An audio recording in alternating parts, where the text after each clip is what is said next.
Hello everyone. Tonight we begin with a whisper from the deep past, a tale that clings to your bones like frost on a winter's dawn. Picture this. You're crouched in a cave, the air thick with a stench of damp fur and charred meat, your heart hammering as a shadow moves just beyond the firelight. One wrong step, one clumsy word, and you're not just an outsider, you're prey. Could you survive a single week among a Neanderthal clan? Let's find out, you and I, as we slip into their world, where every breath is a gamble and every night hums with danger. You're watching from where? What's the hour where you are? Drop a comment below. I'm dying to know who's curled up in their blanket, listening to me spin this ancient dream. You wake to the sound of stone scraping stone, a rhythm like a heartbeat carved from the earth itself. Your eyes sting from smoke, and the cave around you is a maze of shadows, lit only by a fire that spits and crackles like an angry spirit. The air is heavy, sour with the tang of sweat, and something sharper, blood, perhaps, or the musk of an animal carcass dragged in from the hunt. You're not in your bed, not scrolling through your phone, not stressing about tomorrow's deadlines. You're here, 40,000 years ago, squatting on a floor of packed dirt and bone, your back pressed against a wall, so cold it bites through the animal hide draped over your shoulders. The hide smells of death, and you wonder what creature it once was. A deer? A bear? You don't ask. You don't speak. Not yet. Around you, the clan moves like a single beast with many limbs. There are maybe 20 of them, men and women, young and old. Their faces broad and weathered, eyes sharp as flint. They don't look at you, not directly, but you feel their glances, quick and cutting, like the edge of a blade. You're the stranger here, the one who stumbled into their camp 2 days ago, half frozen and delirious after a fall that left your ankle swollen and your head spinning. They haven't killed you. That's something. But survival isn't a contract, it's a test, and you're failing it with every shiver, every clumsy step. You're not built for this world. Your soft hands, used to tapping keyboards, are useless against the raw strength of theirs. Hands that can snap bone or shape stone into tools that sing with purpose. The woman nearest you is called Kara. At least, that's the sound her name makes, a low grunt that carries the weight of authority. She's older, her hair a tangle of gray and black, her fingers stained with ochre from painting symbols on the cave walls. You watch her now, grinding roots into a paste with a stone pestle. Her movements precise, almost ritualistic. The paste smells bitter, like medicine you'd gag on as a child, and you hope it's not for you. Kara's eyes flick toward you, and for a moment, you think she's about to speak. Instead, she spits into the fire, and the flames hiss as if offended. You don't know if it's a sign of contempt or just habit, but it makes your stomach twist. You're an intruder in her world, and she knows it. The clan's language is a mystery to you, a mix of grunts, clicks, and gestures that carry meaning you can't grasp. You try to mimic their sounds, hoping to blend in, but your throat betrays you, producing noises that are too soft, too modern.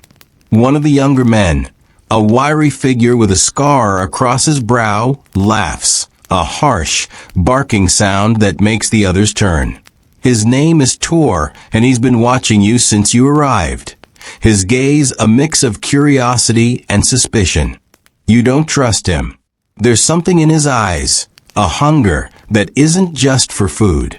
You wonder if he's the one who decides whether you live or die. The fire is your only comfort, its warmth a fragile shield against the cold that seeps from the cave walls. You edge closer, careful not to disturb the others, and notice a small carving near the hearth, a crude figure of a mammoth, etched into a slab of bone. It's beautiful in its simplicity, each line deliberate, as if the carver poured their soul into it. You reach out, drawn to its smoothness, but a hand grabs your wrist, hard enough to bruise. It's Kara. Her grip is like iron, and her eyes burn with a warning you don't need words to understand.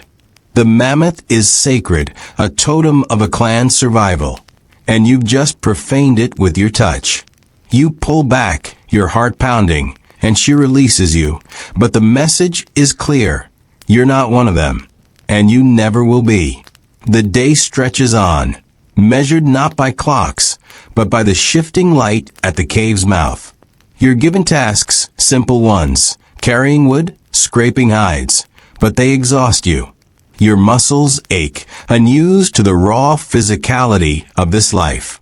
The hides are slick with fat, and the smell clings to your hands, no matter how much you scrub them with dirt. You're hungry too, but food is scarce. The clan shares a meal of roasted meat and bitter roots, and you're given a small portion, barely enough to dull the gnawing in your gut. You chew slowly, trying to make it last, but the meat is tough, and a piece of gristle sticks in your throat. You cough, and Tor's eyes snap to you, his lips curling into a smirk. You wonder if he's waiting for you to choke, to prove you don't belong. As night falls, the cave grows quieter, the clan settling into a rhythm of rest and watchfulness. You're given a spot near the fire, a small mercy, but the ground is hard, and the hide you're wrapped in itches against your skin. You try to sleep, but every sound jolts you awake. The crack of a branch outside, the low growl of someone dreaming, the distant howl of a wolf. You're not safe here, not really. The clan tolerates you, but tolerance isn't trust, and trust is the currency of survival. You think of your old life, the hum of your apartment, the glow of your phone, the comfort of knowing help was a call away. Here, there's no help. There's only you, the fire, and the eyes watching from the dark. Then there's the stranger. You notice him at the edge of the cave, a figure who wasn't there before, or maybe you were too dazed to see him. He's not like the others. His frame is thinner, his movement slower, as if he's carrying a weight no one else can see. His face is hidden in shadow, but you catch a glimpse of his eyes, pale, almost luminous, like the moon on a frozen night. He doesn't speak, doesn't work, just watches, his presence a quiet disturbance. The others avoid him, their gestures sharp and wary, as if he's a curse they can't shake. You wonder who he is, what he's done to earn their fear. Is he a shaman, a traitor, a ghost? You don't know, but his gaze lingers on you, and it feels like a blade pressed to your throat. The conflict comes at midnight, though you have no clock to mark the hour. A cry splits the silence, sharp and desperate, from the cave's mouth. The clan is on its feet in an instant, weapons in hand, spears, clubs, stones shaped for killing. You scramble to your feet, your ankle throbbing, and follow, driven by instinct. Outside, the night is a wall of black, the air so cold it burns your lungs. The cry comes again, and you see her, a girl no older than 12, caught in the grip of a man from another clan. His face is painted with ash, his eyes wild with intent. He's stealing her, or worse, and the clan is ready to fight. Kara steps forward, her voice a low growl, and the others fall in behind her. You're expected to join them, to prove your worth, but your hands are empty, your body weak. Do you fight, risking death for a girl you barely know? Or do you hang back, safe, but branded coward? The choice is yours, but there's no time to think. Tor is watching, his spear raised, and the stranger's pale eyes are on you, unblinking. The girl screams again, and the sound cuts through you like a knife. You step forward, your heart a drumbeat, knowing this moment could be your last. The night swallows you, and the dream goes on. The night is a living thing, pressing against you, its breath cold and sharp as the cries of the girl fade into the dark. You stumble forward, your swollen ankle screaming with every step, the clan's silhouettes barely visible in the moonless void. Their spears glint faintly, catching starlight, and you clutch nothing but your fear, a useless weight in your trembling hands. Kara's growl still echoes in your ears, a command you barely understood but felt in your bones. Move, fight, or be nothing. You chose to move, to follow. But now, with the wind slicing through the hide wrapped around you, you wonder if cowardice would have been kinder. The air smells of pine and something metallic, like blood already spilled, and you try not to think of the girl, her small frame pinned by the ash-painted stranger. You try not to think of Tor's smirk or the pale-eyed man whose gaze seemed to peel you open. You try, but the night doesn't care. You're not alone in this chaos, though it feels like it. The clan moves as one, their steps silent despite the frost-crusted ground, their breaths puffing out in clouds that vanish quickly. You're slower, clumsier, your modern lungs gasping in the thin, icy air. Someone hisses behind you, a sound like a snake's warning, and you realize it's Tor, his scar twisting his face into a mask of disdain. He jabs a spear toward you, not to strike, but to urge you on, and you lurch forward, nearly tripping over a root hidden in the dark. You want to snap at him, to demand he leave you alone, but your tongue is heavy, and words from your world, sarcasm, excuses, apologies, mean nothing here. You're not in a meeting room dodging a passive-aggressive email.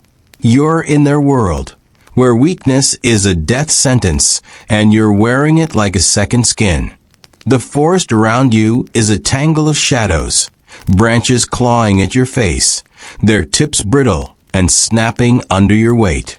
You hear the girl again, her voice fainter now, a sob swallowed by the wind. The clan veers left, following a path you can't see, and you scramble to keep up, your heart pounding so loud you're sure it'll betray you. Then you see him, the ash-painted man, his silhouette stark against a clearing where the trees thin. He's dragging the girl, her wrists bound with sinew, her feet kicking uselessly against the dirt. He's taller than the clan, his shoulders broad, his movements deliberate, like a predator who knows he's being hunted. You don't know his clan, his purpose, or why he risked this theft, but you feel the weight of his choice, a mirror to your own. He's gambling with his life, just as you are. Kara raises a hand, and the clan halts, their bodies low, their weapons ready. You crouch too, though your knees ache and your hands fumble for something, anything to hold. You find a stone, jagged and cold, and grip it tightly, its edges biting into your palm. It's not a spear, not a club, but it's yours, and that's enough to keep the panic at bay. You glance at Kara, hoping for guidance, but her eyes are fixed on the stranger, her face unreadable. Then you notice the girl's expression, not just fear, but defiance, her small jaw set, her eyes burning with a fire you didn't expect. She's not just a victim. She's a spark, and you wonder what she knows, what she's seen, that makes her fight even now. Before you can think, a figure steps from the shadows, not with the clan, but apart from it. It's the pale-eyed man, the one who lingers like a ghost at the cave's edge. Up close, he's even stranger, his skin marked with faint scars that curl like rivers across his arms, his hair matted with ash and bone beads.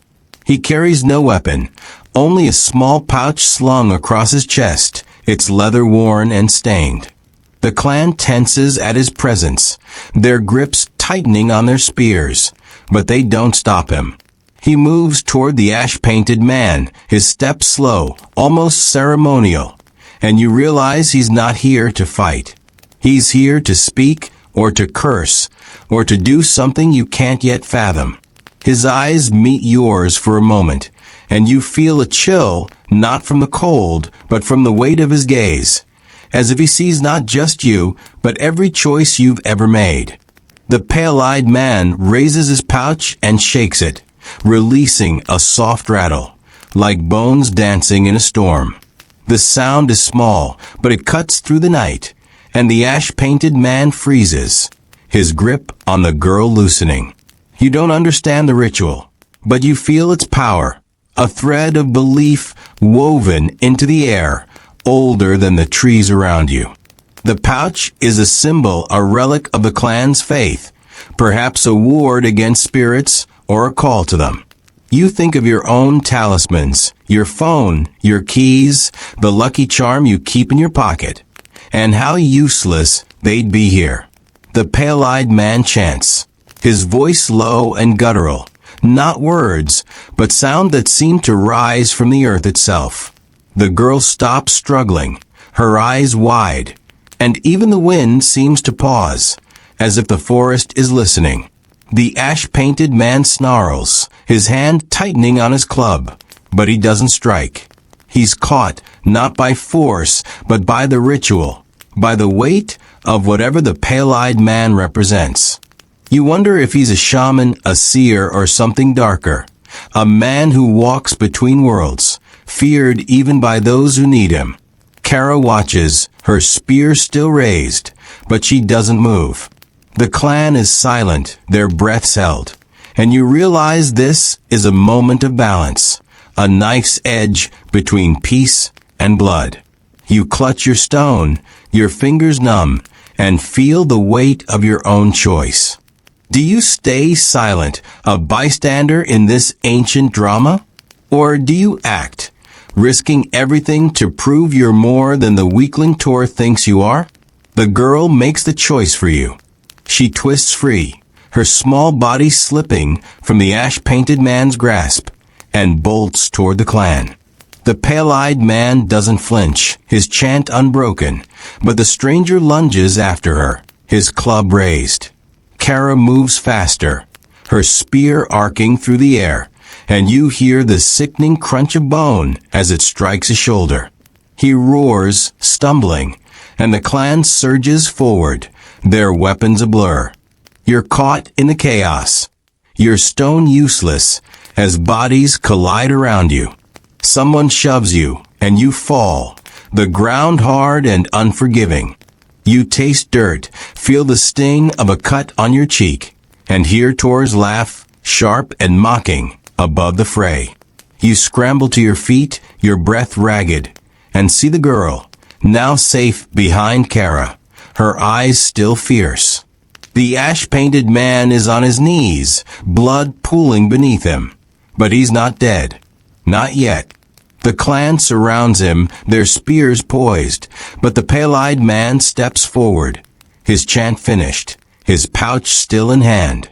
He kneels beside the stranger, his movements slow, and whispers something you can't hear. The air grows heavy, like a storm about to break, and you feel it, a moral weight, a question with no clean answer. Do they kill him, ending the threat but staining their hands with blood? Or do they let him live, risking his return, his clan's vengeance?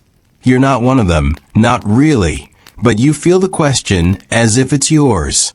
You think of your own life, the easy choices you've made, ignoring a coworker's slight, scrolling past a problem that wasn't yours. Here, there's no scrolling away. The pale-eyed man rises, his face unreadable, and nods to Kara. She hesitates, her spear trembling, then steps back. The clan parts, and the ash-painted man is left there, bleeding but alive, his eyes burning with hate.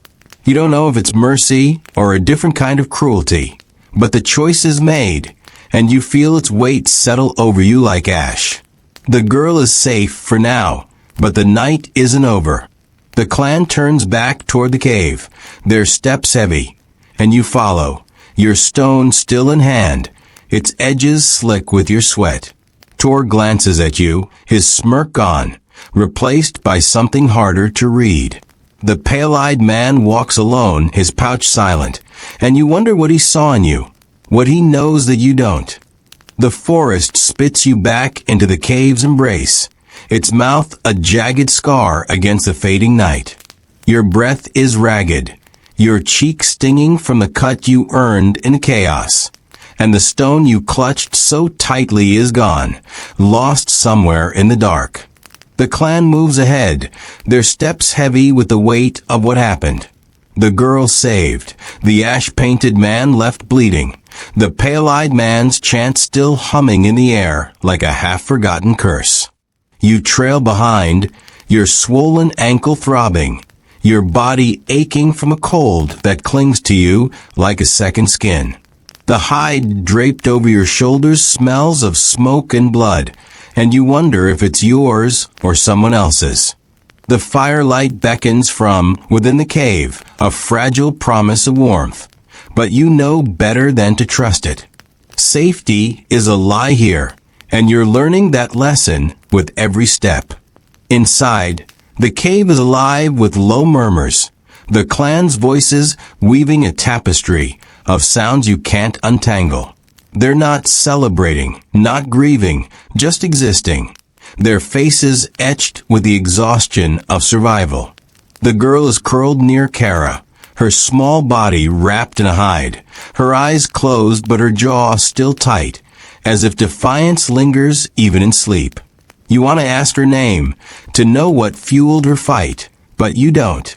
Your voice feels like a foreign thing, too soft for this world of stone and bone. You settle near the fire, the heat a small mercy against the chill that settled in your bones. The air is thick with the scent of charred wood and something sweeter, like herbs thrown into the flames, and you wonder if it's meant to cleanse the night's violence or summon something worse. You notice her then, a woman you haven't seen before, or perhaps you were too dazed to notice. She's young, her face smooth but her eyes old, as if they've seen more winters than her body suggests. Her hair is braided with strips of leather, and around her neck hangs a pendant, a small, polished stone carved with lines that twist like a river's path. She's tending a fire, her movements deliberate, almost reverent, as she adds a branch that crackles and spits. The others give her space, not out of fear like they do the pale-eyed man, but with a quiet respect, as if she holds a piece of the clan's soul. You don't know her name, but you feel her presence, a steady pulse in the cave's chaos. She glances at you, her eyes catching the firelight, and you feel exposed, as if she sees the stranger you are, the one who doesn't belong. The pendant is more than decoration. You see it now, the way her fingers brush it when she thinks no one's watching, the way the others' eyes flicker toward it when she moves. It's a symbol, a relic of the clan's belief, perhaps a link to the spirits they fear and honor. You think of the mammoth carving, the pale-eyed man's pouch, and now this stone, each a thread in the clan's tapestry of faith. You wonder what it means, what power it holds, but you don't dare ask. Your last attempt to touch a sacred thing earned you Kara's wrath, and you're not eager to repeat the mistake. Still, the pendant draws you, its lines hypnotic, and you imagine the hands that carved it, the stories it carries. In your world, you'd snap a photo, post it online, call it art. Here, it's life, death, and everything between. The clan settles into a restless quiet, some sleeping, others keeping watch. You're given no tasks now, no hides to scrape or wood to carry, and the idleness is worse than the work. It gives you time to think, to feel the weight of your choices. You stepped into the fight, followed the clan, but did nothing when it mattered. Tor's laugh still burns in your ears, and you wonder if he's right, if you're too weak, too soft, to survive. You glance at him now, sitting across the fire, sharpening a spearhead with a flint blade. His movements are precise, almost beautiful, but his eyes are cold, and you know he's watching you. waiting for you to fail. You want to prove him wrong, but your body betrays you, your hands trembling from cold and hunger, your mind clouded with doubt. Then the woman with the pendant speaks, her voice low, almost a whisper, but it carries over the fire's crackle. She's not speaking to you, not directly, but to the clan, her words a mix of grunts and gestures that you strain to follow. She holds the pendant aloft, its stone catching the light, and the others lean forward, their faces intent. You catch fragments of meaning, danger, spirits, a warning. The girl stirs, her eyes opening, and Kara's hand rests on her shoulder, a rare gesture of comfort. The woman's voice grows sharper, and you realize she's telling a story, or perhaps a prophecy, about a time when the clan defied the spirits and paid a price. You don't understand it all, but the weight of it settles over you, heavy as the cave's stone walls. The story shifts, and now she's speaking of a hunt, a great beast that roamed the valley, its tusks long as a man's arm. The clan killed it, she says, but not without cost. The spirits were angered, and the huntress who struck the final blow, her name lost to time, vanished into the snow, her tracks ending at a frozen river. The pendant, the woman says, was hers, a gift from the spirits before their wrath. You feel a chill, not from the cold, but from the story, its edges sharp with truth. The clan believes it, their eyes wide, their breaths shallow, and you wonder if the pendant is a blessing or a curse. You think of your own stories, the myths you scroll past online, the warnings you ignore. Here, stories are survival, and you're starting to feel their power. The moral conflict comes as the woman finishes, her voice fading into the fire's hiss. She looks at you now, her eyes piercing, and asks a question you don't fully understand but feel in your gut. It's about the girl, the ash-painted man, the choice to let him live. Should the clan hunt him down, finish what they started, to protect themselves from his clan's revenge? Or should they trust the spirits, the pendant's power, to shield them?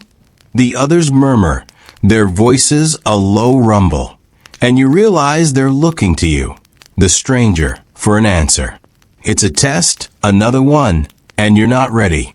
You think of the man's blood, the hate in his eyes, and wonder if mercy was a mistake.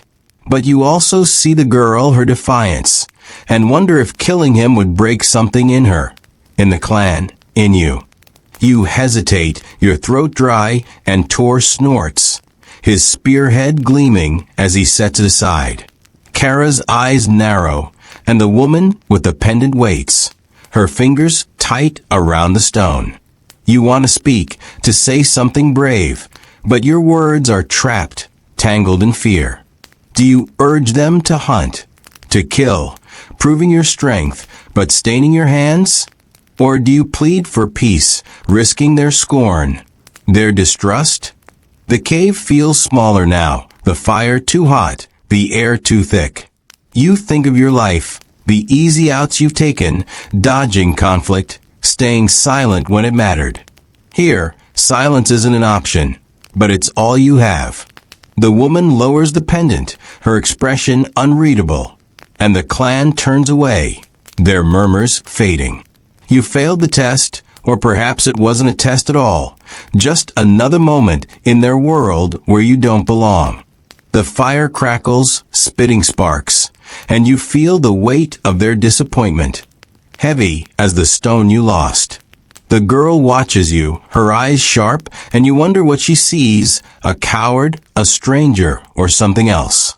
The woman with the pendant returns to the fire, her movements slow, and you notice a faint tremor in her hands, as if the story, the pendant, the choice, cost her something you can't see. The cave settles into a deeper quiet, the clan's eyes heavy with sleep, but you can't rest. The pendant's lines dance in your mind, the story's warning a knot in your chest. You glance at Tor, at Kara, at the girl, and feel the pale-eyed man's absence. His shadow lingering somewhere in the dark. The night is far from over, and you're still here, still alive. But survival is sharper than you thought, its edges cutting deeper with every choice. The fire burns low, and the dream weaves on. The fire has dwindled to a sullen glow, its embers pulsing like the last breaths of a dying beast. You huddle closer, the cave's cold seeping through the hide wrapped around you, its stench of sweat and animal fat a constant reminder of where you are. The clan is quiet now, their bodies slumped in sleep or watchful silence, but you can't rest. The woman's pendant still haunts you, its carved lines twisting in your mind like a river you'll never cross. Her question, hunt or trust the spirits, hangs heavy, your silence a mark against you. The girl's sharp eyes, Tor's sneer, Kara's unreadable stare, they all weigh on you, heavier than the stone walls that trap you here. You're not one of them, and every moment in this cave reminds you of it. The air is thick, smoky, laced with the faint sweetness of herbs, and you wonder if it's meant to soothe or to hide something darker. You shift, your swollen ankle protesting, and notice a sound, a soft, rhythmic scraping, like a blade on bone. It's coming from the shadows, where the fire's light barely reaches. You squint, your heart quickening, and see him, a man older than the others, his frame hunched, but his hands steady as he carves a piece of antler. His face is weathered, creased like dry earth, and one eye is clouded, milky white, giving him a look of half-seeing, as if he gazes into a world you can't touch. He's not like Kara, with her commanding presence, or Tor, with his sharp edges. He's quiet, almost invisible, but there's a weight to him, a gravity that makes you think he's seen things the others haven't. The clan ignores him, or perhaps they're used to his presence, but you feel drawn to him, to the steady rhythm of his work, a small act of creation in this world of survival. He notices you watching and pauses. His good, I'm meeting yours. It's not hostile, not like Tor's, but it's piercing, as if he's measuring your worth. He holds up the antler, its surface etched with a pattern of dots and lines, like stars scattered across a night sky. It's a tool, you think, or maybe something more, a talisman, a map, a story carved into bone. You don't know its purpose, but its beauty is undeniable, each mark deliberate, a testament to patience you can't imagine. In your world, you'd call it art, maybe pin it to a mood board or share it online with a clever caption. Here, it's something else, a piece of the clan soul, a bridge between the living and the spirits they fear. You want to ask about it to understand, but your voice is a traitor, and the memory of Kara's grip on your wrist keeps you silent.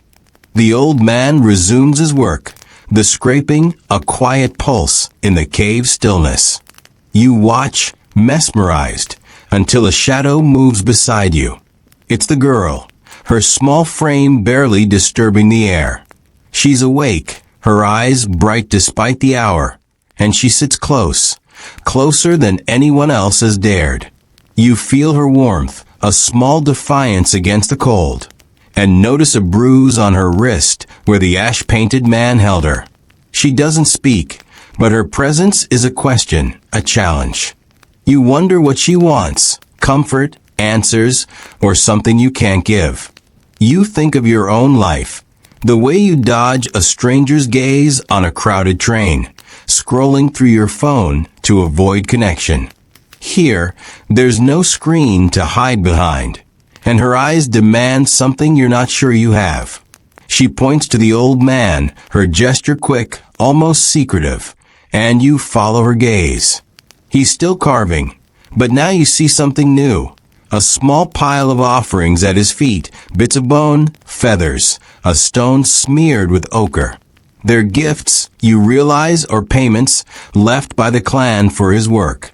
The antler isn't just a tool, it's a sacred thing, a vessel for the clan's hopes or fears.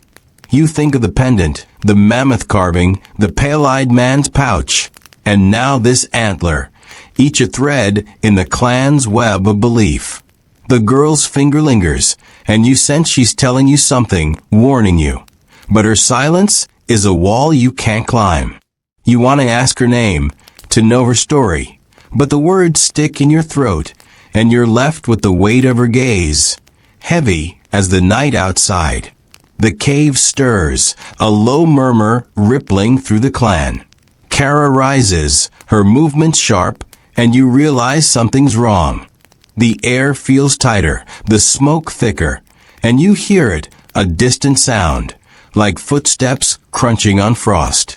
The clan is on its feet, weapons in hand, and you scramble to stand, your ankle screaming. Tor is already at the cave's mouth, his spear raised, his scar twisting as he peers into the dark.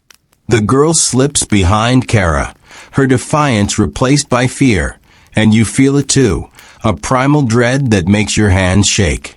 The old man doesn't move, his carving unbroken, as if the danger is just another shadow to him.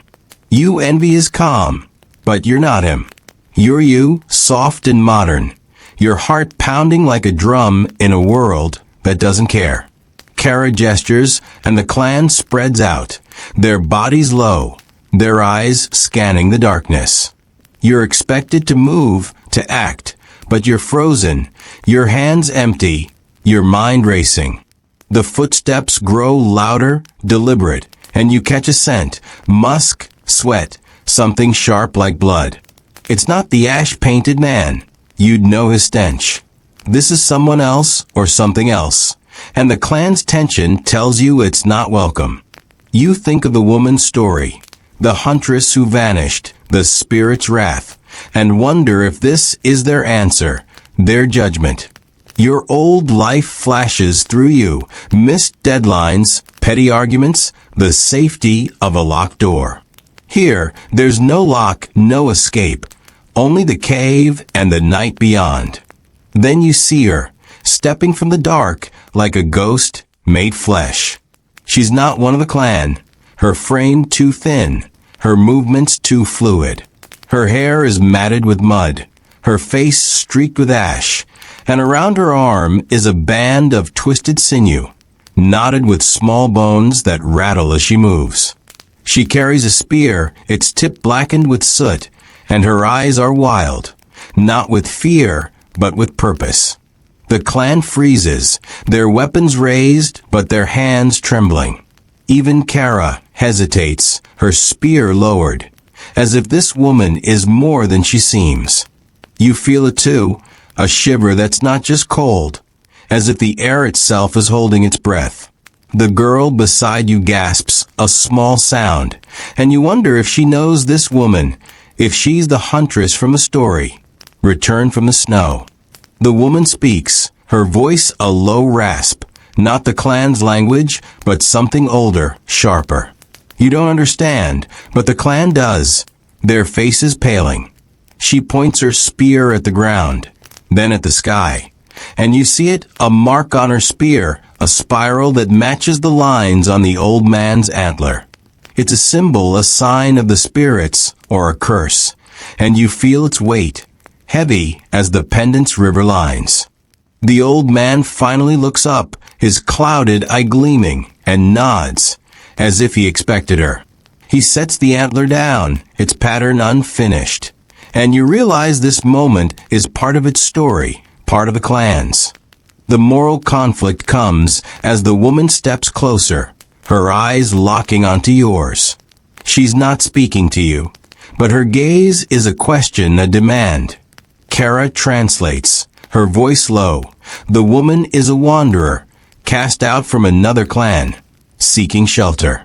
She's dangerous, marked by the spirits, her bones a warning of their wrath. Do they let her stay, risking the spirits' anger, the clan's safety? Or do they drive her out, condemning her to the cold, to death? The choice isn't yours, but they're watching you, waiting for a sign. Tor's spear twitches, the girl's hand brushes yours, and the old man's carving hums with meaning. You think of your world, the way you'd ignore a stranger's need, scroll past their story. Here, there's no scrolling, only the choice, and it's sharper than any spear. Are you still awake? I truly hope so, because there's something special about drifting through this story together, quietly, slowly. If you're still listening, whisper to me. Where are you right now? And how far have we come together? Don't fall asleep just yet. The most mysterious part is still waiting for us ahead. The cave holds its breath, the air taut as a bowstring, heavy with the wanderer woman's presence. Her spear, marked with that spiraling symbol, gleams in the dying firelight, and the bones knotted around her arm rattle softly, a whisper of warning or invitation. You're still reeling from her gaze, those wild eyes that seem to demand something you couldn't give, an answer, a judgment, a piece of your soul. Kara's words echo in your mind. Shelter her or cast her out. The clan's eyes are on you not because you're one of them, but because you're the outsider, the unknown, and your silence in this moment is as loud as a scream. The old man's antler lies untouched, its carved lines a silent witness, and the girl's small hand brushes yours, a fleeting warmth in the cold. You want to speak, to prove you're not the coward Tor thinks you are, but your throat is dry, and the cave shadows seem to press closer, waiting. The wanderer doesn't move, her stance rigid, her spear planted like a claim on the earth. You notice her hands now, scarred and calloused, the knuckles white where she grips the shaft.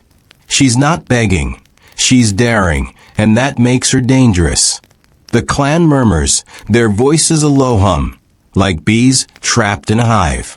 Tor shifts, his spear twitching, his scar twisting as he glares at the woman. Kara stands firm, her face a mask, but you see the tension in her shoulders, the weight of leadership in a world where every choice is a gamble. The girl beside you is still, her bruise-darkened wrist hidden beneath her hide, but her eyes are locked on the wanderer, wide with something you can't name. Fear, hope, recognition. You wonder if she sees herself in this woman, a survivor marked by struggle, or if she sees a threat, a storm waiting to break. Then there's him, the boy who wasn't there before, or maybe you were too caught in the moment to notice. He's young, barely older than the girl, his frame slight, but his movements quick, like a fox slipping through underbrush. His hair is cropped short, smeared with ash, and his eyes are too large for his face, bright with a feverish intensity. He's not part of the clan circle, not holding a weapon or standing with the others. He's at the edge, near the old man, his hands fidgeting with a small bundle of twigs tied with sinew. You don't know his name, but you feel his presence, a spark in the cave's heavy air. He's watching the wanderer, not with fear or anger, but with a strange hunger, as if she's a puzzle he's desperate to solve.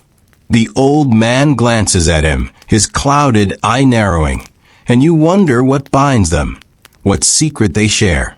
The boy's bundle catches your eye, its twigs arranged in a pattern, not random, but deliberate, like the antler's lines or the pendant's river. It's a symbol, you realize, a fragile thing that carries meaning you can't grasp. You think of the clan's relics, the mammoth carving, the rattling pouch, the spiraling spear, and now this, a child's creation that feels heavier than it should. The boy clutches it tightly, his fingers trembling, and you sense it's more than a toy.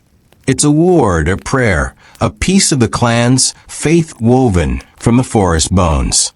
You want to ask him about it, to understand its power, but the cave is a trap, and every word you speak risks breaking something fragile. In your world, you dismiss it as a craft project, maybe snap a photo for likes. Here, it's a lifeline, and you're starting to feel its pull. Kara steps forward, her spear lowered, but her voice sharp, a command that cuts through the murmurs. She speaks to the wanderer, her words a mix of grunts and gestures, and you catch the meaning, not welcome, not yet, but not banished. The woman's eyes flicker, her spear unmoving, and you realize this is a negotiation, a dance of survival. The boy edges closer, his bundle held like a shield, and you see the wanderer's gaze shift to him, softening for a moment, as if she recognizes something in his feverish eyes. The clan watches, their weapons ready, and you feel the tension, a thread stretched to breaking. You're not part of this, not really, but you're here, your heart pounding, your hands empty, your modern softness a liability you can't shake. The conflict comes when Kara turns to you, her eyes hard, and gestures toward the boy. You don't understand at first, but the girl's hand tightens on yours, and you realize what's being asked. The boy is sick, his fever burning through him, his eyes too bright, his breaths too shallow. The wanderer claims she knows a cure, a ritual from her clan, but it requires trust, a risk the clan can't afford. Kara wants your judgment. Should they let the wanderer try, risking her betrayal, her strange spirits tainting the cave? Or should they refuse, letting the boy burn, his life slipping away like smoke? You're no healer, no leader, just a stranger with a swollen ankle and a cut on your cheek. But they're looking to you, and the weight of it is crushing. You glance at the boy, his bundle trembling in his hands, and see the twigs pattern more clearly now, a circle, broken by a single line, like a sun split by a spear. It's a plea, you think, or a warning, and you wonder what spirits it calls to, what price it demands. The old man watches, his carving forgotten, his clouded eye unblinking. Tor snorts, his spear tapping the ground, impatient, and you feel his judgment, his belief that you'll fail again. The girl's grip is steady, grounding, but her eyes are on the boy, and you sense her fear, her hope, tangled together. The wanderer waits, her bones rattling softly, her spear a silent challenge. You think of your world, the pills you pop, the doctors you call, the ease of solutions you took for granted. Here, there's only faith, risk, and the boy's fading breath. You try to speak, but your voice cracks, a weak thing in the cave's vastness. You want to say yes, to trust the wanderer, to save the boy, but the words tangle with doubt.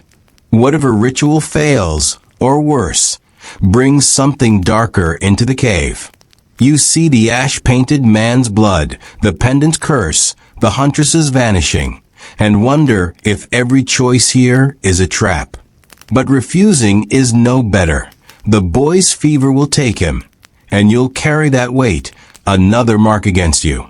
You think of your life, the times you stayed silent, let someone else decide, avoided the hard calls.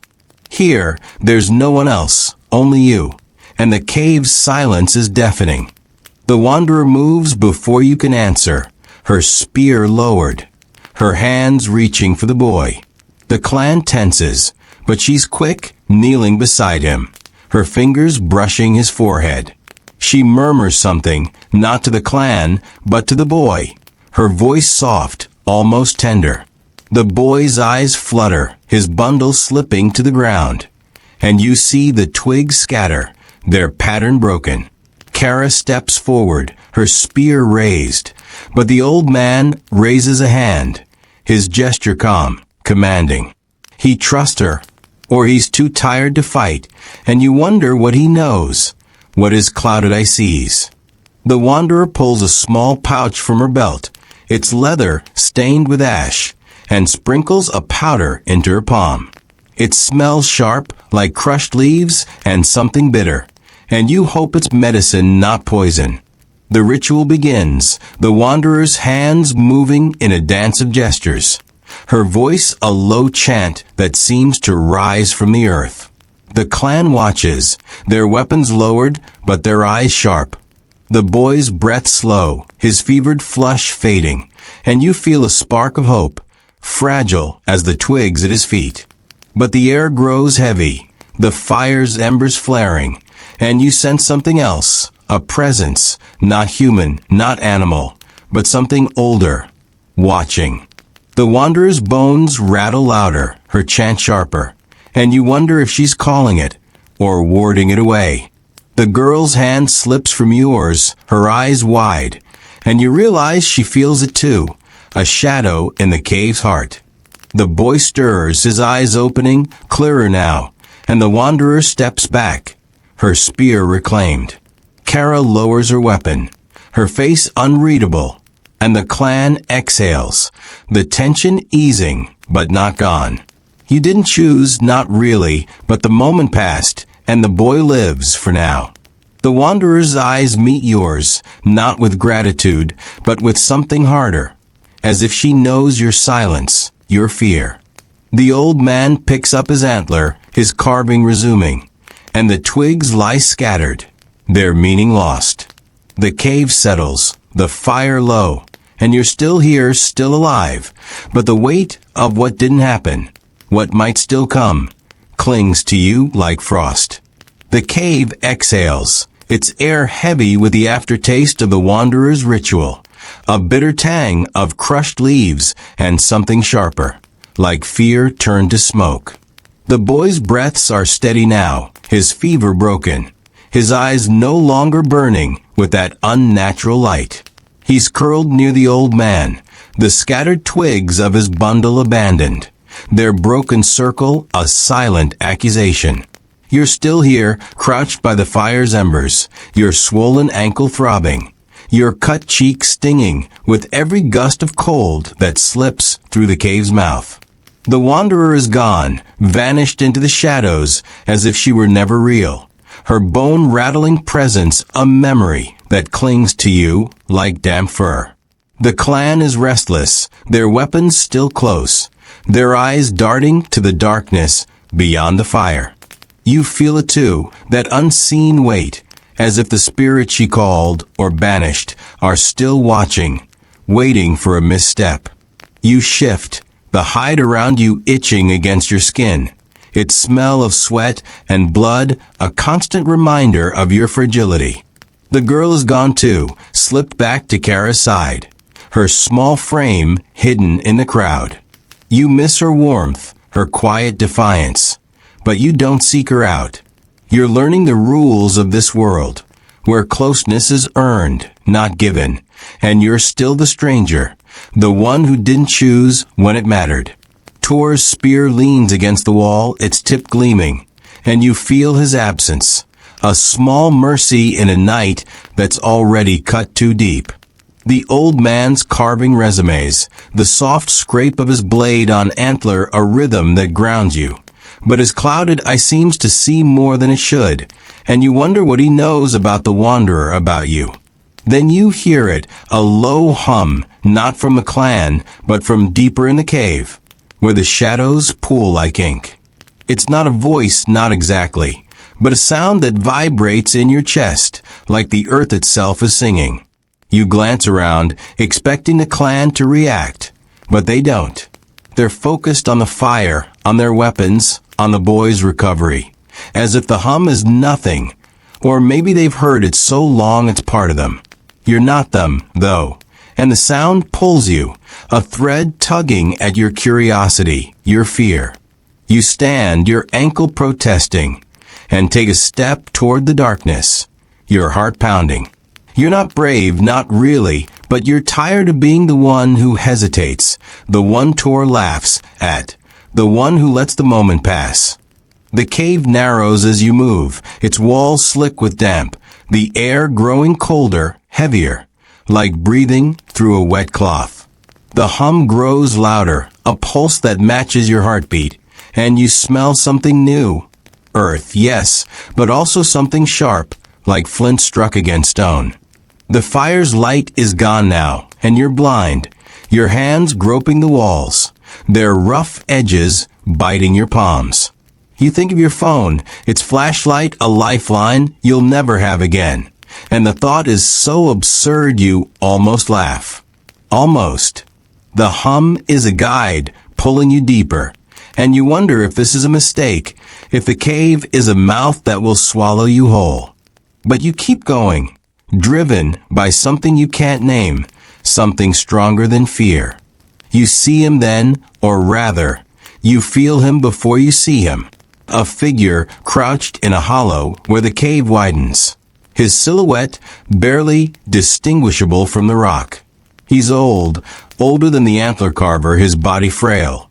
His hair a thin wisp of white that catches the faint glow of a single ember he tends. No bigger than a firefly. His hands are busy, smearing ochre on the wall, painting shapes you can't fully make out, curves, lines, a figure that might be a beast or a man. He's the source of the hum. His voice a low drone that seems to come from everywhere and nowhere. You freeze, your breath catching, and he turns his eyes like twin moons, pale and unblinking, not like the pale-eyed man's but deeper, as if they've seen the world's beginning and its end. He doesn't speak, not in words, but his hum shifts, a note of invitation or warning. You step closer, your ankle screaming, and see his work more clearly, a mural sprawling across the cave wall, its ochre lines alive in the embers' glow. It's not just art, it's a story, a map, a prayer. You see beasts with curling tusks, hunters with raised spears, and a single figure larger than the rest, its head crowned with antlers, its arms spread wide. It's a god, or a spirit, or something the clan fears and worships, and you feel its power, a weight that makes your knees tremble. The mural is a symbol, a testament to the clan's faith, and you understand why the old man paints alone, why his hum is a secret. This is sacred, forbidden, and you're trespassing. You want to back away, to return to the fire, to the clan's judgment, but the old man's eyes hold you, and his hum grows sharper, a command. He points to a small pile of ochre, ground to powder, and a bone brush beside it. He wants you to paint, to add to the mural, to become part of this secret. You hesitate, your hands shaking, and think of the mammoth carving, Kara's wrath, the pendant's curse. Touching the sacred is dangerous, but so is refusing, and you're caught, a fly in the web of this moment. You think of your world, the emails you'd ignore, the meetings you'd skip, the easy way you dodge responsibility. Here, there's no dodging, only the brush, the ochre, and the old man's unyielding gaze. You kneel, your ankle throbbing, and take the brush, its bones smooth and cold. The ochre smells of earth and blood, and you dip the brush, your fingers trembling. You don't know what to paint, what mark to leave, but the mural pulls you, its lines a guide. You trace a shape, a hand, your hand, its outline simple, but heavy with meaning. It's you, a stranger, claiming a place in their story. Or maybe it's a plea, a mark to say you were here, you tried. The old man's hum softens, a note of approval, and you feel a strange relief, as if you've passed a test you didn't understand. But the moment shatters. A shout echoes from the cave's mouth, sharp and urgent, and the old man's hum stops, his embers snuffed out.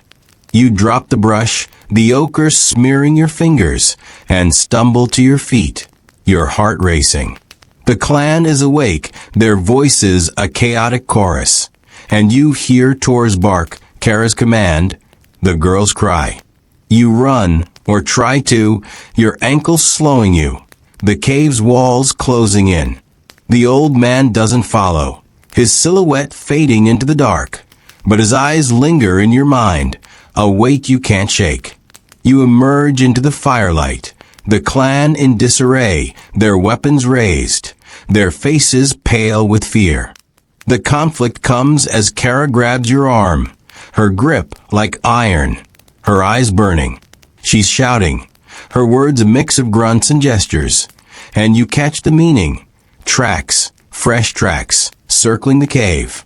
Not the ash-painted man, not the wanderer, but something else, something that smells of musk and decay, something that hunts in the dark.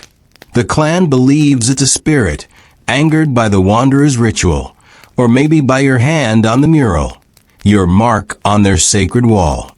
They're looking to you, not for an answer, but for a sacrifice. Do you confess, admitting you touched the mural, risking their wrath, their blades? Or do you lie, claiming ignorance, hoping they'll turn their fear elsewhere? The girl watches, her bruise a shadow, and Tor's spear is too close, his smirk sharp. You think of your world, the lies you tell to save face, the apologies you craft. Here, lies are blood, and the truth is a blade. Are you still awake? I truly hope so, because there's something special about drifting through this story together, quietly, slowly. If you're still listening, whisper to me. Where are you right now? And how far have we come together? Don't fall asleep just yet.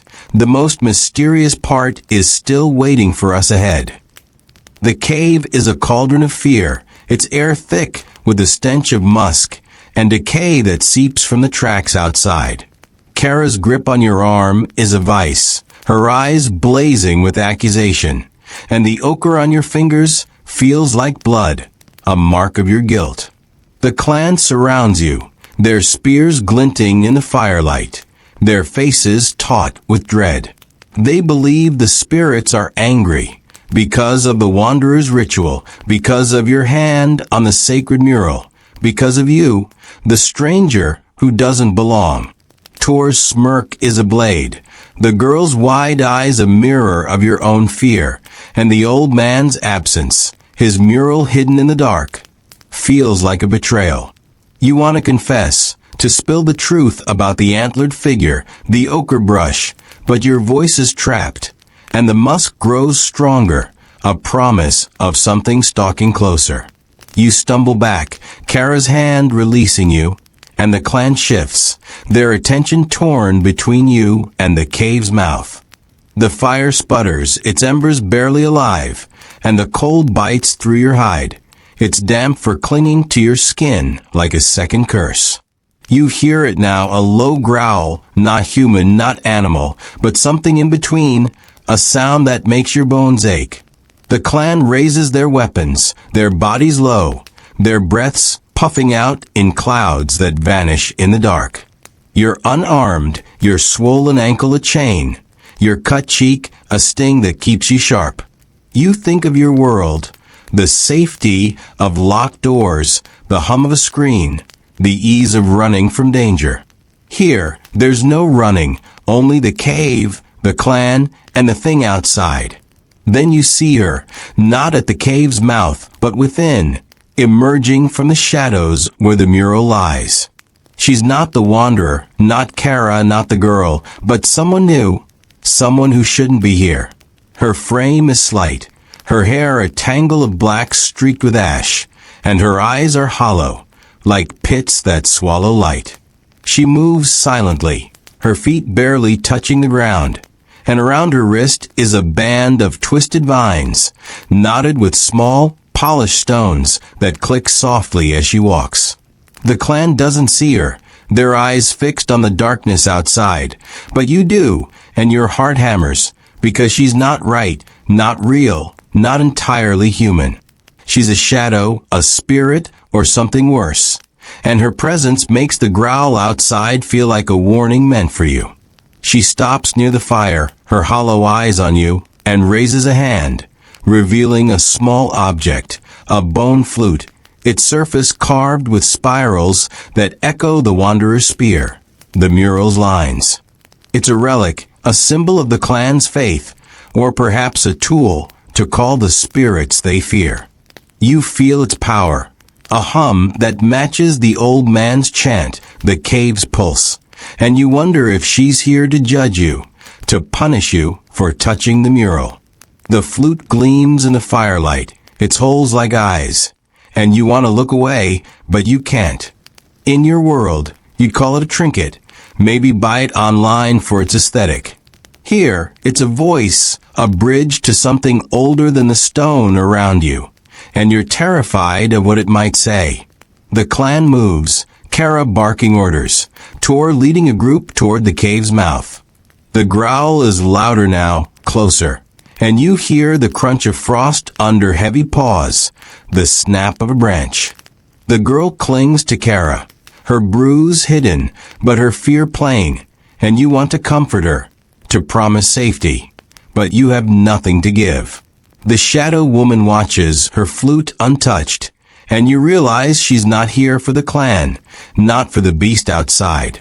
She's here for you, her stones clicking like a countdown, her eyes demanding something you don't understand. You think of the boy's twigs, the pendant's river, the antler stars, and now this flute, each a piece of the clan's soul, each a weight you're not strong enough to carry. The conflict comes as the woman steps closer, her vines rustling, her flute raised as if to play. The clan is distracted, their spears aimed at the darkness, but you feel her presence like a blade at your throat. She points to the ochre on your fingers, then to the cave's depths, where the mural waits. Her gesture is clear. Return to the mural, finish what you started, or face the spirit's wrath. But the clan needs you here, or so you tell yourself, to stand with them against whatever hunts in the night. Do you follow her, risking the clan's anger, the beast's claws, to confront the mural's antlered god? Or do you stay, pretending you're one of them, knowing your silence, your unmarked hands, will betray you again? You think of your world, the deadlines you dodge, the risks you'd pass to someone else. Here, there's no one else, only you, the flute, and the growl that's now a roar. You take a step toward the cave's mouth, toward the clan, but the woman's stones click louder, a sound that cuts through the chaos. You freeze, your ankle throbbing, your breath shallow, and see the girl watching you, her eyes sharp with something like disappointment. Tor is gone, his spear a shadow in the dark, and Kara's voice is a distant command. The beast roars again closer, and you hear a scream. Human, raw, one of the clan. You want to run, to help, but the woman's flute is a chain, her eyes a cage. You think of the old man, his clouded eye, his calm in the face of danger, and wonder if he'd follow her, if he'd face the mural's truth. You're not him, though, and the ochre on your fingers feels like a brand. The woman moves, her step silent, and you follow, not because you're brave, but because you're afraid of what happens if you don't. The cave swallows you, its walls slick and cold, the firelight gone. The growl fades, replaced by the click of her stones, the hum of her presence. You're blind again, your hands groping, the ochre smearing as you brush the stone. The air is heavier here, thick with the smell of earth and something sour, like rot. You think of the mural, its antlered figure, and wonder if it's alive, if it's waiting for you. The woman stops, her silhouette barely visible, and you hear it, a faint note, not from her flute, but from the cave itself, a sound like wind through bone. She kneels, her vines rustling, and you see it, a small altar, hidden in a niche, made of stacked stones and bones, topped with a single feather, black and gleaming. It's a shrine, a sacred place, and the flute is its voice, its power. She points to your hands, to the ochre, and you understand you're to leave a mark here, not on the mural, but on this altar, a confession of your trespass. You hesitate, your heart pounding, and hear the clan shouts, fainter now. The beasts roar a distant thunder. Do you mark the altar, binding yourself to the spirits, risking their judgment? Or do you refuse, running back to the clan, to the fight you're not ready for? The woman's eyes are pits, her stones a rhythm, and you feel the flute's note, sharp and final. You reach for the ochre, your fingers trembling.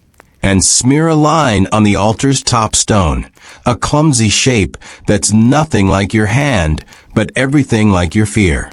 The woman's stones stop, her flute lowers, and you feel a shift, as if the cave itself has exhaled. The note fades, the air lightens, and she's gone, her shadow swallowed by the dark. You stumble back, your ankle screaming, the ochre wet and heavy. The clan shouts are louder now, the beasts roar closer, and you emerge into the firelight, the cave alive with chaos. Tor is back, blood on his spear, his eyes wild. The girl is crying, Kara's arm around her. And you see a body, one of the clan, still, too still. The cave is a wound, raw and bleeding, its air thick with the iron tang of blood and the musk of the beast that still prowls beyond the firelight. The clan is a storm of motion, their spears raised, their shouts jagged against the stone walls. Tor stands at the center, his spear dripping red, his scar twisting as he barks orders, his eyes wild with the thrill of the fight. Kara holds the girl close, her arm a shield, but her face is stone, carved with the weight of loss. The body lies near the fire, one of the clan, a young man whose name you never learned, his chest torn open, his eyes staring at nothing. You stand frozen, the ochre on your fingers a secret burning under your skin, the shadow woman's flute still echoing in your mind. Its note a chain you can't break. The altar's mark, your clumsy line on sacred stone, feels like a curse, and you wonder if the beast outside is here for you.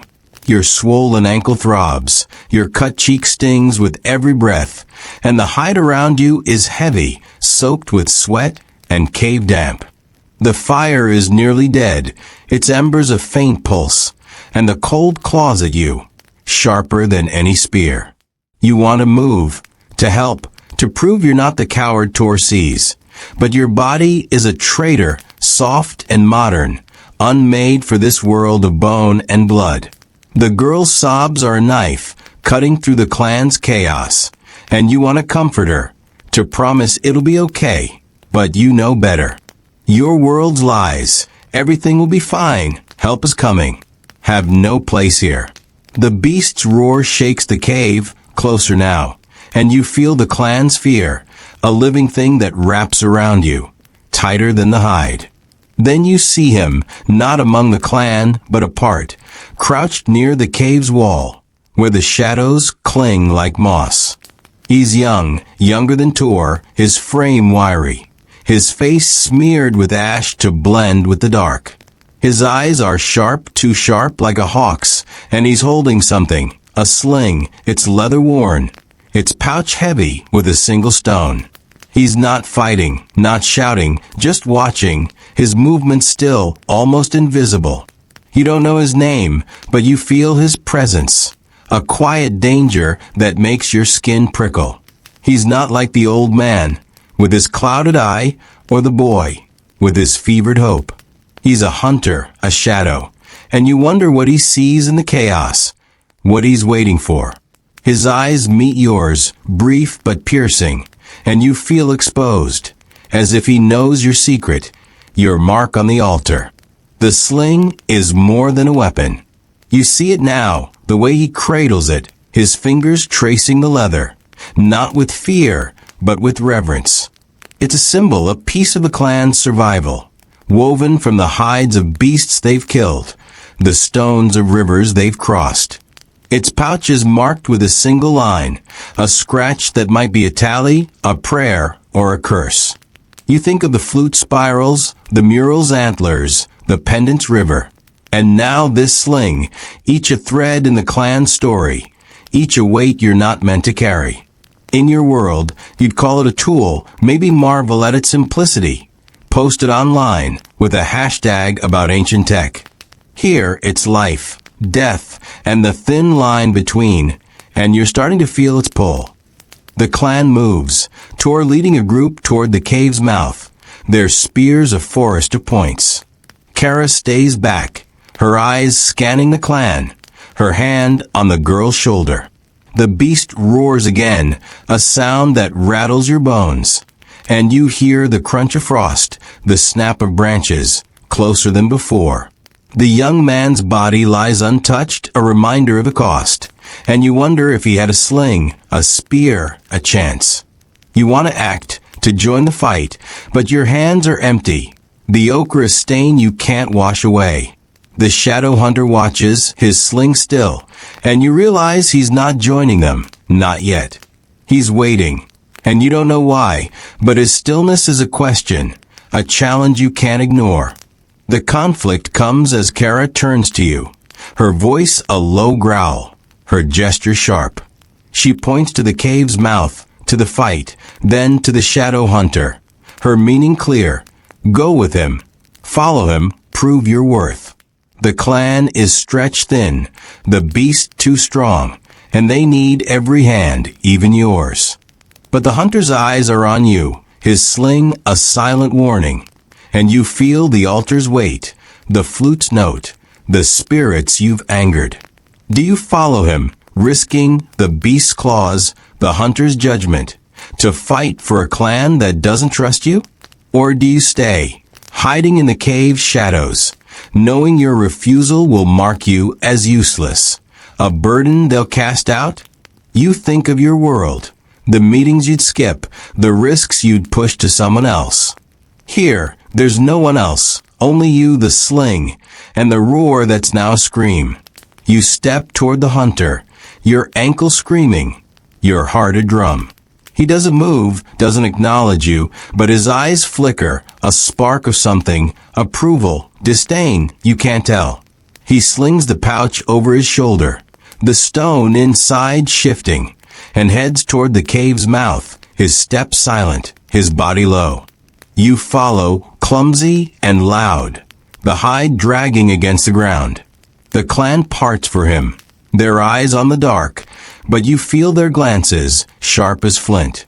Tor is there, blood on his face, his spear raised, and he snarls as you pass, a sound that cuts deeper than the beast's roar.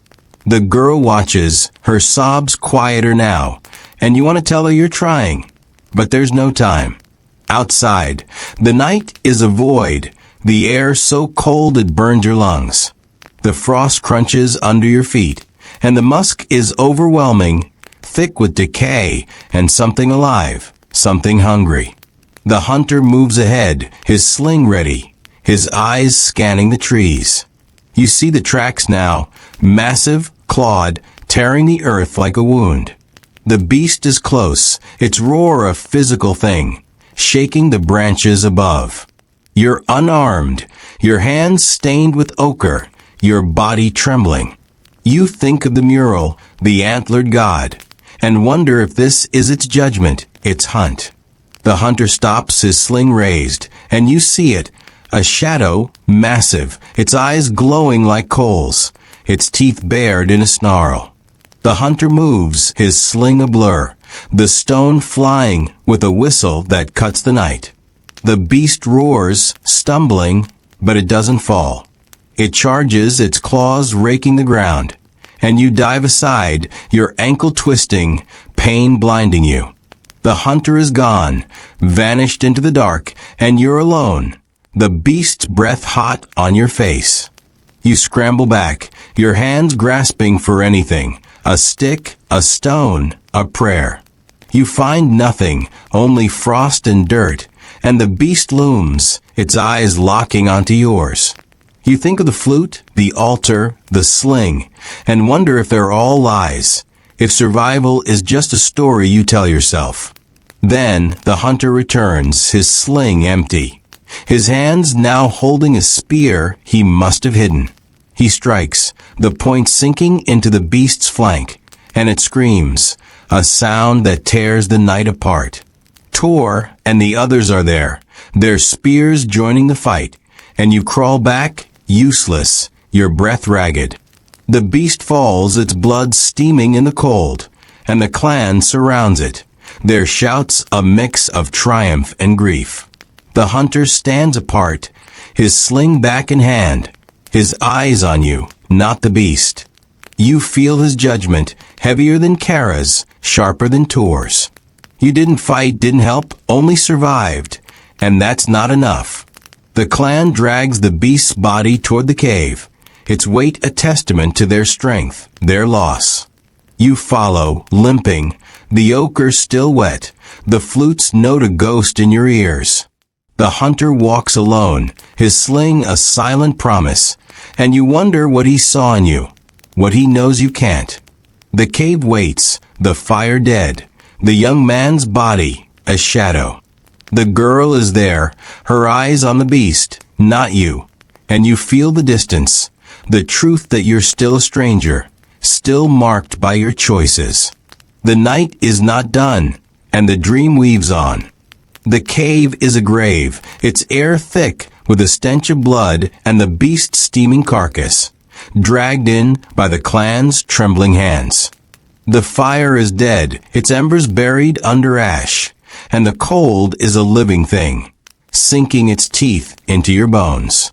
Your swollen ankle is a dull scream, your cut cheek a pulse of pain, and the ochre on your fingers feels like a brand, a secret you can't wash away. The clan is quiet now, their triumph over the beast soured by the young man's body, still and broken near the cave's wall. Tor's spear is propped against a stone, its tip crusted with blood, his smirk gone, replaced by a haggard stare. Kara kneels by the girl, her hand steady but her eyes distant, as if she's counting the losses this night has carved into her soul. The shadow hunter is gone, his sling a ghost in the dark, and you're left standing useless, a stranger who survived but didn't fight. The hide around you is heavy, soaked with frost and sweat, its smell of fur and decay a constant reminder of your fragility.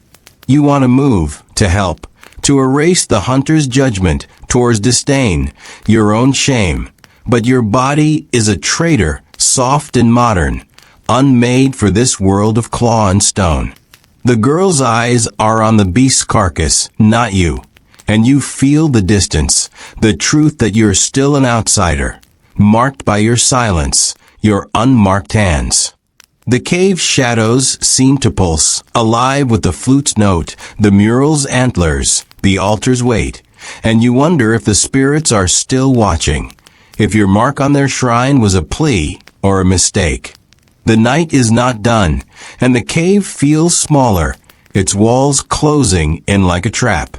Then you hear her, a voice so soft it's almost lost in the clan's low murmurs, a woman, older than Kara, her frame bent, her hair a silver tangle that catches the faint starlight from the cave's mouth.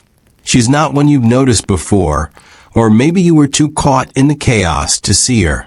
She's sitting near the young man's body, her hands busy with a small bundle of herbs, crushing them into a paste that smells sharp, like pine and something bitter, like grief.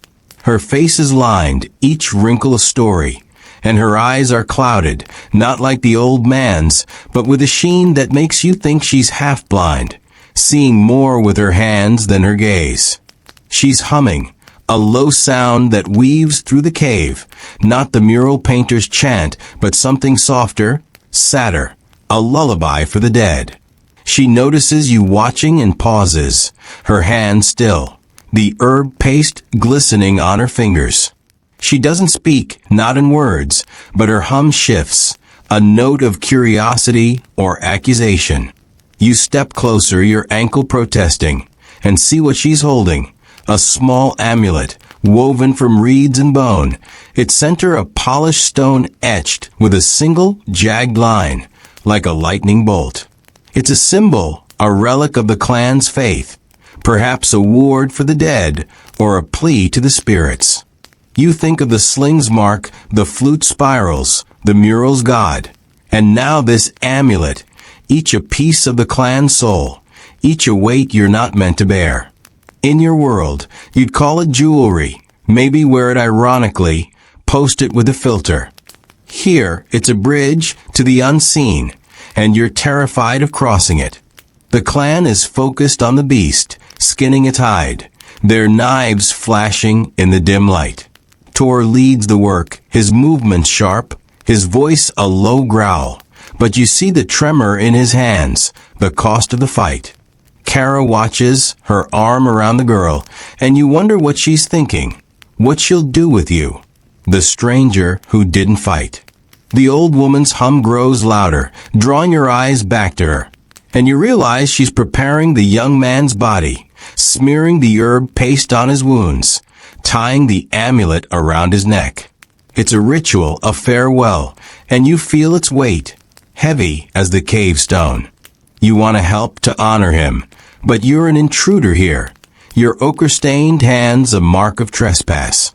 The conflict comes as the woman looks up, her clouded eyes finding yours, and gestures to the amulet, then to you. Her hum stops, the silence sharp, and you understand. She wants you to take it, to wear it, to carry the young man's spirit, or perhaps his curse. The clan doesn't see, their knives busy, their voices low, but you feel their presence, the weight of their judgment. Kara's eyes flicker toward you, and you know she'd see the amulet as a claim, a theft, a stranger taking what's theirs. Do you accept it, binding yourself to the dead, risking the clan's wrath, the spirit's anger? Or do you refuse, leaving the amulet with the body, knowing your refusal marks you as an outsider, unworthy of their grief? You think of your world, the condolences you'd type, the funerals you'd skip, the grief you'd scroll past. Here, grief is a blade, and you're standing at its edge. You hesitate, your hands trembling, the ochre sticky and cold. The woman's eyes are unyielding, her herb paste a smear of green and red, and you feel the amulet's line, its jagged bolt, as if it's carved into you. The girl's gaze shifts, her bruise a shadow, and you wonder what she'd think, what she'd want. Tor's knife flashes, the beast's hide peeling away, and you know he'd laugh, call you weak, if he saw you falter. The cave is quiet now, the beast's roar gone, but the silence is heavier, filled with the young man's stillness, the woman's expectation. You think of the altar, the flute, the sling, and wonder if every choice here is a trap, if survival is just a story you're telling yourself. You reach for the amulet, your fingers brushing the reeds, the bone, the stone's cold edge. The woman nods, her hum resuming, softer now, and you slip it over your neck, its weight slight but crushing. The clan doesn't notice, not yet, but you feel Kara's eyes, sharp as flint, and you know she'll see it soon, know it's not yours. The herb paste smell clings to you, bitter and sharp, and you wonder if it's meant to heal or to mark, to guide the dead or bind the living. The woman returns to her work, her hand steady, and you're left standing. The amulet a secret heavier than the ochre, heavier than the beast's blood. The cave stirs, a low murmur rippling through the clan. Tor rises, his knife dripping, and shouts something, a command or a warning. You hear it then, a crack, like stone splitting from deep within the cave, where the mural lies, where the altar waits. The clan freezes, their knives still, their eyes wide. Kara steps forward, her spear in hand, and the girl clings to her, her sobs silent now. You feel the amulet's line, its bolt, and wonder if it's connected, if your choice has woken something, angered something. The crack comes again, louder, and the cave shakes, dust falling from the ceiling, the air thick with fear. The clan moves, Kara leading them toward the sound, their weapons raised. You're expected to follow, to prove yourself, but the amulet burns against your chest, the old woman's hum a chain. Do you go with them, risking the cave's collapse, the spirit's wrath, to face whatever lies in the dark? Or do you stay, guarding the young man's body, the woman's ritual, knowing your absence will damn you in their eyes? The choice is yours, but there's no time to think. Tor's glance is a blade, The girl's eyes a plea, and the crack echoes, a heartbeat in the stone. You think of your world, the risks you'd avoid, the screens you'd hide behind. Here, there's no hiding, only the amulet, the cave, and the sound that's now a roar. You step toward Kara, the amulet hidden under your hide, your ankle screaming, your heart a drum.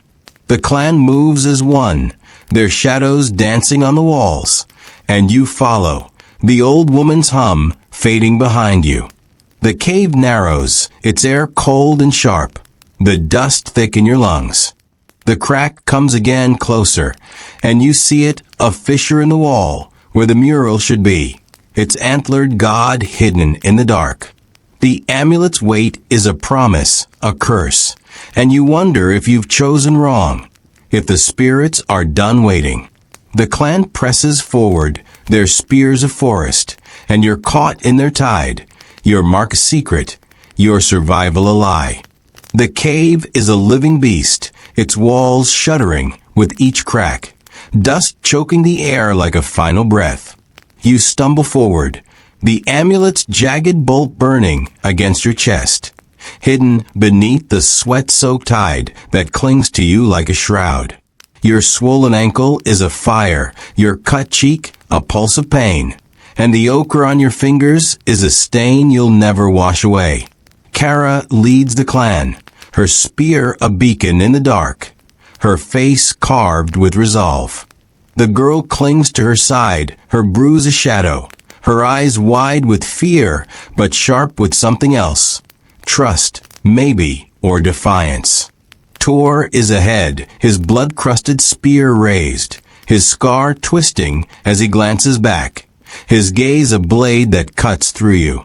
The fissure in the cave wall looms, a wound where the mural's antlered god should be, and you feel its presence, a judgment heavier than the stone around you. The clan moves as one, their shadows dancing, and you're caught in their tide, a stranger who survived too long. The air is thick, sharp with the smell of earth and something older, like bones ground to dust. The cracks come faster now, a rhythm that matches your heartbeat, and you wonder if the cave is collapsing, if the spirits you've angered, the mural, the altar, the flute, are claiming their due. You think of your world, the safety of screens, the ease of escape, and laugh, a choked sound that dies in your throat. Here, there's no escape, only the cave, the clan, and the truth you've been running from. You don't belong, and you never will. The amulet's weight is a reminder, its lightning bolt a mark of your choices, each one a step toward this moment, this reckoning. You see him then, not among the clan, but standing at the fissure's edge, his silhouette stark against the dark. He's tall, his frame lean but strong, his hair matted with clay, his face hidden by a mask of bone, carved with lines that swirl like a storm. He holds no spear, no sling, only a staff topped with a skull, small perhaps a fox's, its eye sockets filled with polished stones that gleam like stars.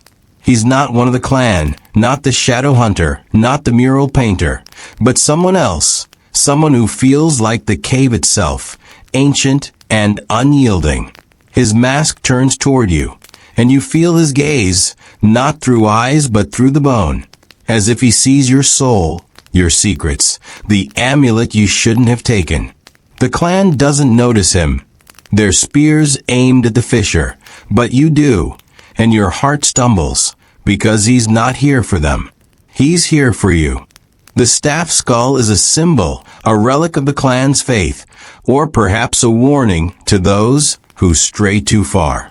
Its stones catch the faint light, their gleam a pulse that matches the cave's cracks, and you feel its power, a thread that binds the amulet, the flute, the sling, the mural into a single story.